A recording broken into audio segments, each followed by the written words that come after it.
Donc Jean avait rencontré beaucoup de personnes hostiles. Il a failli même être assassiné, vous voyez. Mais également des personnes merveilleuses.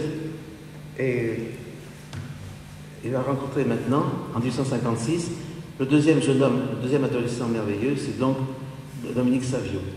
Dominique Savio, c'était un jeune, le fils d'un pauvre forgeron, qui avait 12 ans, et qui avait déjà manifesté une vie merveilleuse sur le plan de la religion. À 4 ans déjà, il récitait par cœur toutes les prières du jour. Il allait souvent à l'église, et le prêtre qu'il avait envoyé à Don Bosco avait trouvé qu'il avait une vie intérieure très profonde. Alors ce jeune, qu'on envoie à Don Bosco, voulait devenir un saint. Il n'y a pas beaucoup de jeunes maintenant qui diraient à leurs parents « je veux devenir un saint ».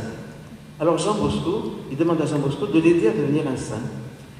Et Jean Bosco était vraiment émerveillé par tant de piété. Il va noter tous ses faits et gestes. Et malheureusement, comme ces jeunes meurent très tôt, il va mourir 3 ans après. Il va mourir à 15 ans. Et il va être canonisé d'ailleurs par le pape Pie XI en 1954.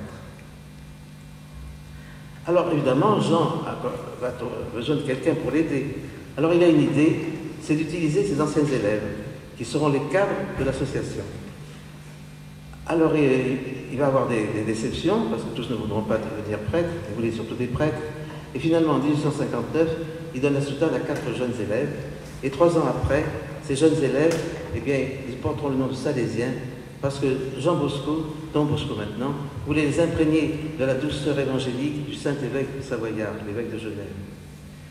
Et voilà que ce pauvre Don Bosco, décidément, il n'a pas de chance. Qu'est-ce qu'il rencontre comme hostilité?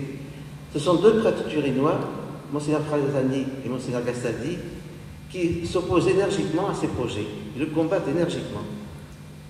Heureusement pour Don Bosco, il y a toujours la compensation. Il va être énormément aidé par le pape Pie IX. Ils se sont entendus à merveille, c'était 2 âmes sœurs. Pie IX, donc Jean va à Rome, c'est en février 1858, et il va demander une audience pontificale qu'il obtiendra en mars. Quand Pie IX le reçoit, Pie IX le dit émerveillé par les actions héroïques de Don Bosco, et il lui pose la question: comment votre œuvre survivra après votre mort? Alors Don Bosco lui expose brièvement ses projets et lui dit: j'ai l'intention de créer une congrégation.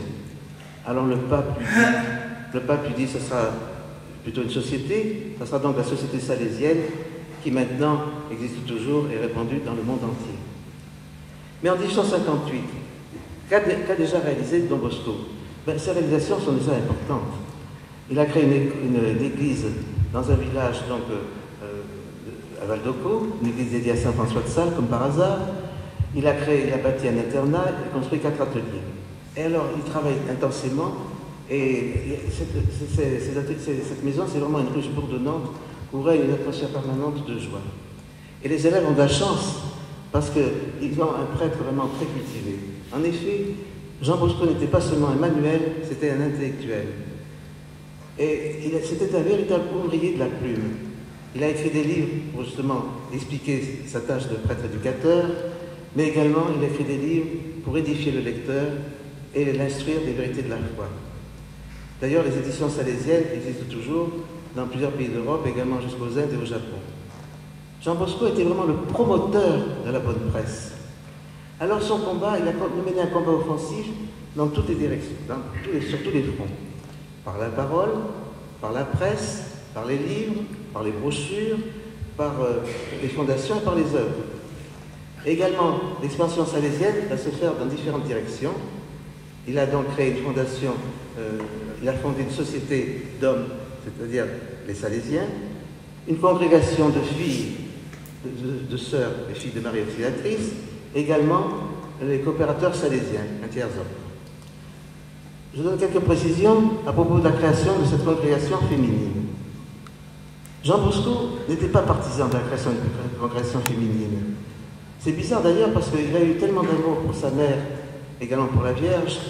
Alors ses amis lui disent: mais tu t'occupes des garçons, mais il faudrait peut-être s'occuper des filles. Alors Jean Bosco va s'en ouvrir au pape. Le pape dit: oh, c'est une merveilleuse idée cette congrégation féminine. Alors quand Jean a décidé quelque chose, il va s'atteler à la tâche. Il voulait réussir, il a toujours voulu réussir. Il s'attache à cette tâche et il va réaliser en 71-72 cette congrégation des filles de Marie Auxiliatrice. Et comment il avait pu faire naître cette congrégation? Eh bien, voyez-vous, en 1964, il y avait dans un village d'Italie qui s'appelait Mornese, une jeune paysanne qui s'appelait Marie-Dominique Mazzarello. Et cette jeune paysanne avait fondé un ouvroir où travaillaient 7 jeunes filles, qui travaillaient d'ailleurs pour les pauvres.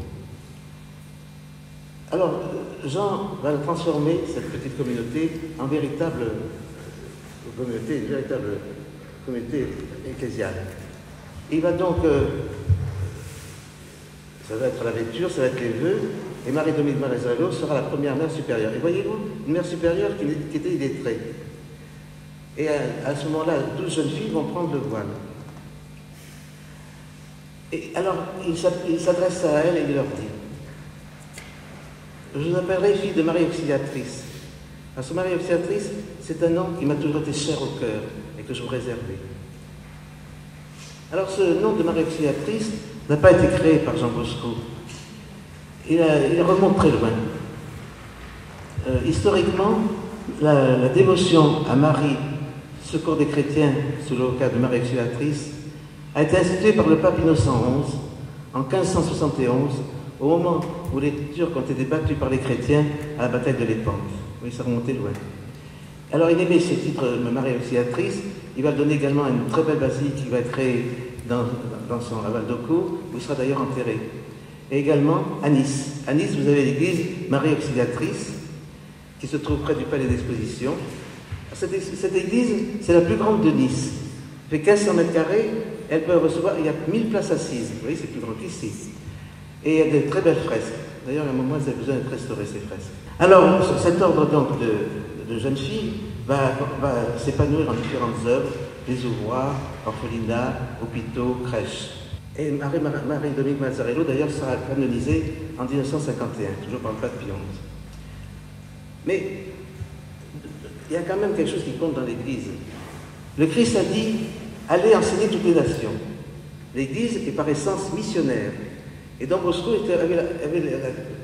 vraiment, c'était un apôtre. Il pensait aux missions. Eh bien, ça va se réaliser en 1875. Les Salésiens vont partir simultanément à Nice et en République argentine. Alors, je parlerai d'abord de Nice, c'est quand même notre ville. Nice, donc, vous le savez, a été rattachée à la France en 1960. C'était une très belle ville à l'époque. C'était une ville tranquille, pas bruyante, pas polluée, pas encombrée. Les gens menaient une vie ordinairement calme. Et on accourait quand même de loin. Le tourisme ne date pas de la belle époque, on accourait quand même de loin pour passer quand même des vacances au soleil. Mais c'était une ville pauvre quand même. Et déjà, l'abbé Grégoire, en 1793, disait: Nice, c'est une masure derrière une superbe façade.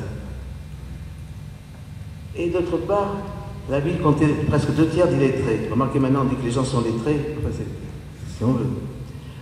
Alors les jeunes qui travaillaient dur à la campagne venaient à Nice pour avoir une vie plus facile. Mais ils risquaient d'y perdre leur âme. Alors les autorités diocésaines s'en inquiétaient. Et quelques années auparavant, avaient été créées à Nice les conférences de Saint-Vincent de Paul. Ces conférences de Saint-Vincent de Paul avaient été créées vraiment à l'origine, 50 ans auparavant, à Paris, par Frédéric Ozanam.